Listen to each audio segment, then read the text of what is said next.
Hey, welcome to our daily edition of Friend of God. We're taking this directly from our new book called Friend of God, Letting Jesus Say Who You Really Are, because we really believe that when you learn how Jesus defines you, it changes how you define you. You are not the sum of your mistakes and victories. You are who Jesus says you are. You are the one He loves. Thus, you are a friend of God.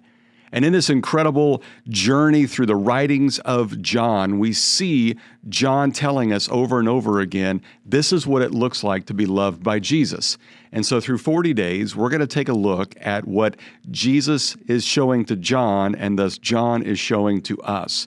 That John comes to the conclusion that I am the one that Jesus loves, and thus we can come to that same conclusion.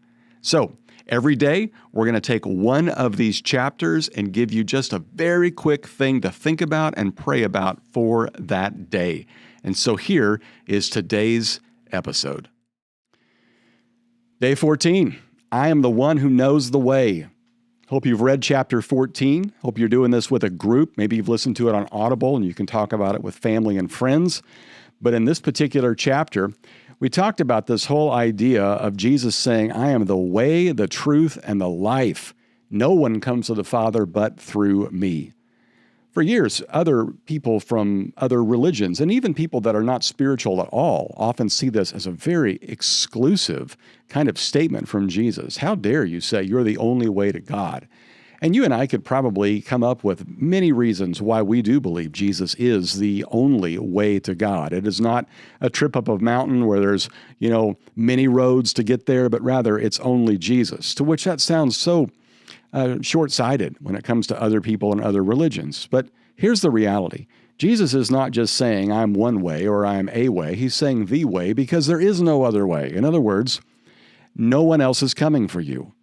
Everybody else came to you with information about how to connect with yourself or hopefully with a higher power or maybe with God.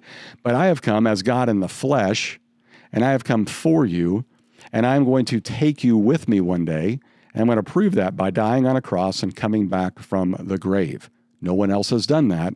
Thus, no one else is coming for you. Jesus says, I am the way.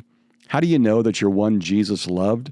Well, because He made a way for you. How do you know that you are one Jesus loved? Because now He has provided you a way to get to God.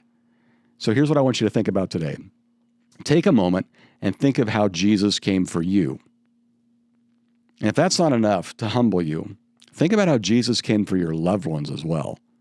How His sacrifice on the cross was not just for you, but also your kids and your spouse and your parents, and even that brother-in-law you can't stand.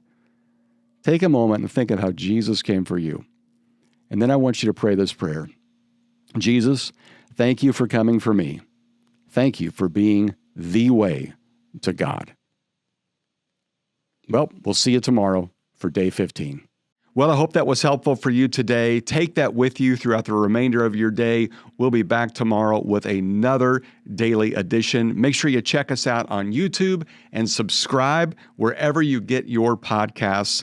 And we'll be back tomorrow with another daily edition of Friend of God.